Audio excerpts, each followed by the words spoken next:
Okay, so little quick training tonight. One of the things that we talked about on the Friday leaders call was, and I'm going to try to slow down and tell this because, it's not the first time that I've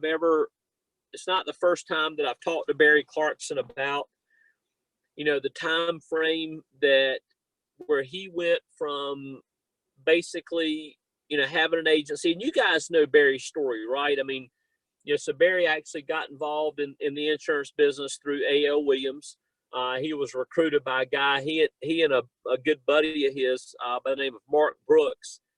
They were actually skipping a class at Liberty University, and they were at a restaurant. There's a pretty well-known restaurant regionally called Sambo's. I don't know if anybody's old enough to remember a Sambo's, but I'm 51, and I faintly remember Sambo's. But so they were at a Sambo's, and they were talking about what they were actually going to do for the summer. That summer, Barry actually worked for a paint company. He actually showed me one time where the paint company was. So it was pretty neat visualizing young Barry Clarkson working for a paint company. So, but a guy overheard their conversation, and he basically prospected them. He basically stopped by their table and said, "Hey, don't mean to eavesdrop, but just heard you guys talking about some summertime work, and I'm actually putting together some business, and we're actually having a meeting." It was actually on top of a bank, actually near where Barry's office is right now. We actually pass that bank every time we go to his new Equis office, but the guy invited him to a meeting, and Barry and Mark showed up. And what's neat is that both Barry and Mark, they started their insurance careers the same way, and neither one of them have ever made a dime outside of insurance as far as work-wise. And so that's pretty neat. But Barry became the youngest regional vice president with A.L. Williams. He was very successful from their standards. Now, you got to keep in mind that when you're looking at network marketing really thrives on nothing but building, okay? There's really no business involved in it. It's just nothing but how many people are you talking to?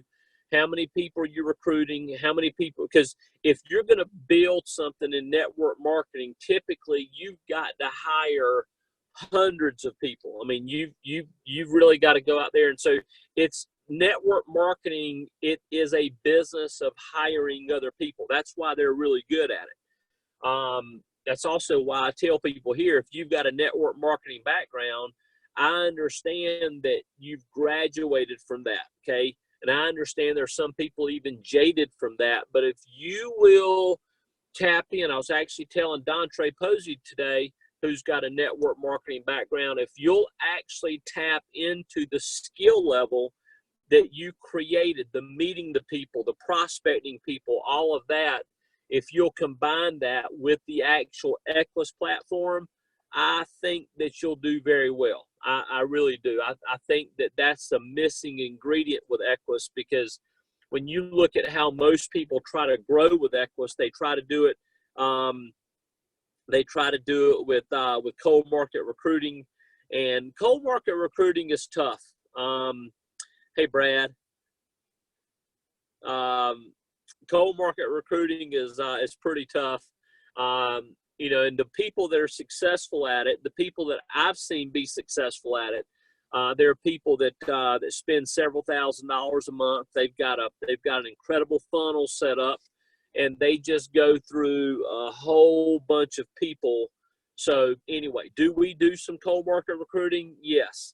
Right now I'm spending a little over $1,000 a month on cold market recruiting. I'm embarrassed to tell you that I really don't do very much with it. I can't tell you the last meaningful person that we hired from it. And actually, I think maybe the only meaningful person that we've ever hired from it was actually Jamie Trent. So some people can say, well, John, you're way ahead then. So yes, exactly. If I never hire another person cold market, I would say that I've got my money's worth there. But I think where you're going to hire most of your successful people, as you hear me tell you Barry's story, is you're going to hire most people based on your posture, based on your cash flow. and you're going to attract people to you because of the success that you're having. So Barry was the youngest regional vice president for A.L. Williams. Barry was being paraded all over the United States, speaking in front of crowds, teaching. And Barry said he woke up one day and he said, you know, John, he said, here I was. He said, I was so embarrassed because he said, my mom didn't raise me this way, but man, I was soaking up all of this recognition. And he said, if I had to write a $10,000 check, I couldn't have. In other words, if my life depended on it, here I was being put in front of all these people and how successful I was, and I couldn't have written a $10,000 check. He said, John, he said, I was embarrassed. He said, I actually sent Monday morning, he said, I sent a resignation letter. I resigned from A.L. Williams. He said, and basically what I did was I went out and got some insurance contracts. He said, I knew how to sell insurance. And he said, you know what? I'm going to go out there and I'm going to get out of debt. And so he went and bought a ledger book, and he wrote down, he's actually still got the ledger book, and he wrote down his debts. And he went out there on a weekly basis off of his own pen in personal sales, and he went out there and he started chipping away at his debt. And he got 100% completely out of debt. You know, he had him a little agency. Again, they were doing, you know, about $1 million annually, which, I mean, that's, you know, that's nothing to turn your nose up at, right? And but he had a friend of his, a guy by the name of John Kraft. Some of you guys have heard of John Kraft. But John actually introduced Barry to the mortgage lead business. And Barry said, John, he said, virtually overnight, he said, this guy brought a stack of old leads that he had generated, you know, several months or whatever. And he showed us how they created it, you know, going to the courthouses and blah, blah, blah. And but Barry said, John, he said, man, he said, for me, it was a game changer. He said, no longer did I have to warm market prospect. He said, we went and we started generating our own leads. He said, we call them. He said, John, he said, really? He said, I got in a position where I was making about $3,000 to $4,000 a week. And actually, he said $3,500 a week. He said, John, he said, I started on a consistent basis making $3,500 a week. And he said, I got to tell you, he said, $3,500 a week, it was more than enough for me to pay my bills and live my life. And he said, John, he said, for the first time in a long time, he said, I didn't feel like I needed anybody. He said, actually, and this was the guy that turned out to be his biggest organization. This guy kept calling Barry on the phone, and Barry wouldn't even take his call. And Barry said one day he called, he said for the 100th time, and Barry said he finally answered the phone. And this guy's name is Philip. Philip said, Barry, he said, I know you got something going on. He said, you got to tell me, man. You got to tell me what you're doing. And Barry Clarkson told him this. Barry said, I'll show you what I'm doing. But you got to promise me once I show you what I'm doing, you'll never call me again. He said, don't you bug me. Because Barry said, John, he said, all I wanted to do was go sell mine, make my $3,500 a week. He said, man, I was playing tennis with Pam. I was playing golf when I wanted to. He said, man, it was all we needed. But because Barry got in that financial position, all of a sudden now he showed Philip what he was doing. And if I just told you the growth that he had and how many agents that came from just that relationship, it would blow your mind. But then Barry said, John, he said, all of a sudden, some people that I had talked to that wouldn't give me the time of day, he said they started calling me up because they heard I was making money. Think about that, guys. Think about that. And Barry started, and I'm just telling you, he was in the mood to talk, and he was sharing things with me that based on me, I've asked him this same question probably 10 times. He's always told me similar answers, but this time he just kind of went more in depth. And it was just really neat because he started bringing up names. And, hey, John, you want me to tell you how I found this guy? You know, he came from a guy that wouldn't give me the time of day. And all of a sudden, the guy called me up and said, hey, will you come get a cup of coffee with me? Barry said, yeah, he went and got a cup of coffee. Guy called him back the next week. Will you come back up and drink one more cup of coffee with me? Barry said, yeah, went up there and drank one more cup of coffee with him. The guy said, hey, he said, if you'll come back up, if you'll buy lunch, I'll have 50 people in the room. He said, will you buy lunch if I have 50 people in the room? Barry said, yes, I'll buy lunch if you have 50 people in the room. Well, lo and behold, 2 weeks later, the guy had 50 people in the room.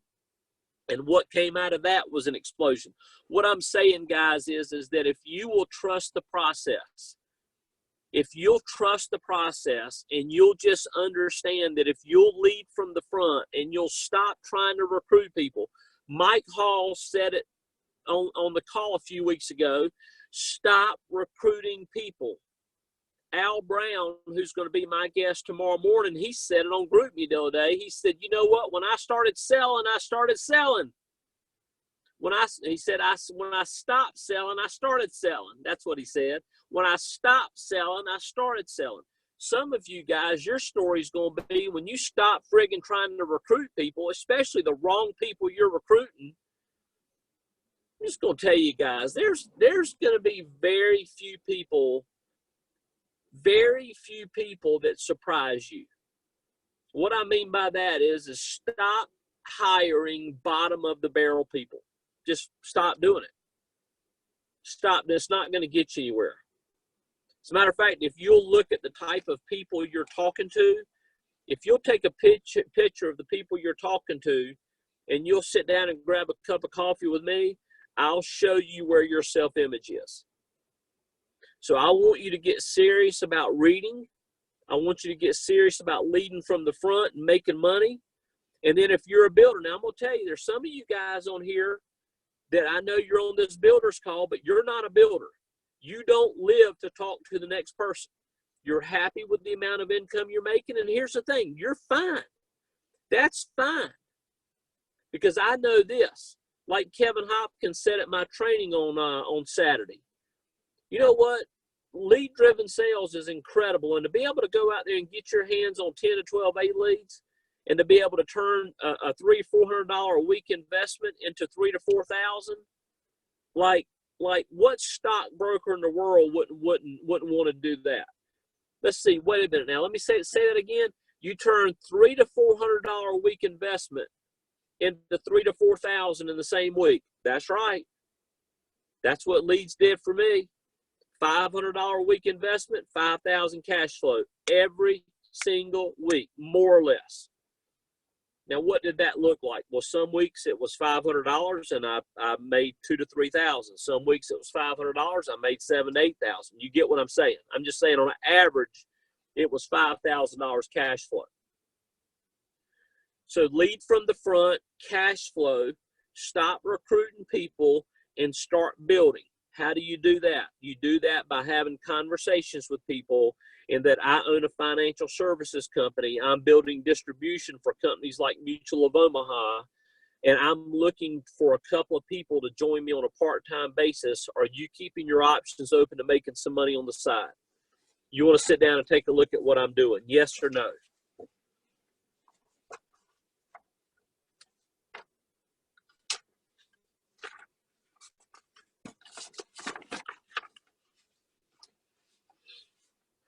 So something Barry said in Dallas at the sales manager and above meeting is he said, stop trying to hire unique writers and start hiring regional managers. Well, how do you do that, John? How do you hire regional managers? Hire dream-driven people. Hire people that have a dream. And when you start talking about passive income, they start going crazy.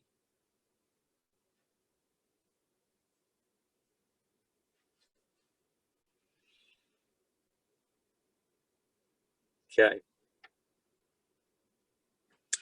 Just reading through some of my notes, making sure that I covered everything.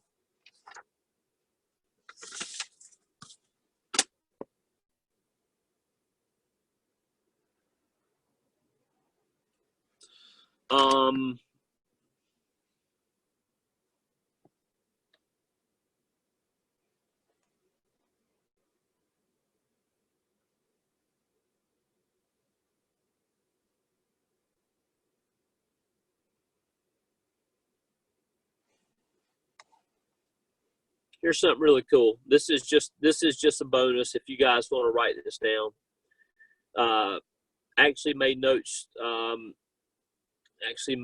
today listening to a guy that I love to listen to. Failure on the outside leads to success on the inside. Worry more about what you miss if you don't fail versus worrying about failure itself. God made us this way, and he trusts us. Human beings equal what? Imperfection. So that's who we are. Here's a myth. A myth is successful people don't fail. Truth is successful people fail more than everybody else. There's no failure that you'll ever have that will ever surprise God. Growth looks like this. Growth looks like falling down and getting up over and over and over again. Are you growing? Growth looks like this. It's falling down and it's getting up over and over again.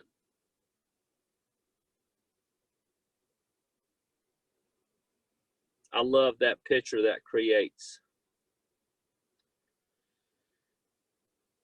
Failure is profitable only if you look at the unseen versus the seen. You'll never understand why failure is profitable if you only look at the seen only. If you only look at the seen only, you'll always see failure as a waste of time. But if you start to look at the unseen,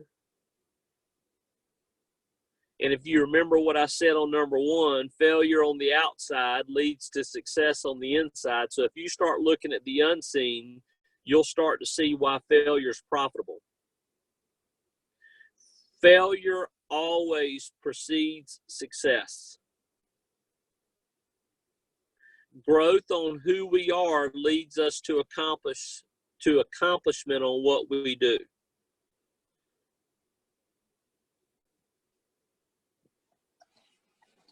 Just a few notes that I really enjoy. Okay. All right, guys. I'm getting on the road heading home. God bless you guys. Thanks for plugging in. And I hope that parts of Barry Clarkson's story, I hope it inspires you. And I hope it lets you know that you are on the right path, or I hope it lets you know the tweaks you need to make to get on the right path. But I will tell you this, if it can happen for Barry Clarkson, it can happen for all of us. And it's going to happen when it's going to happen. We just have to trust the process. So God bless you guys. Thanks for plugging in tonight.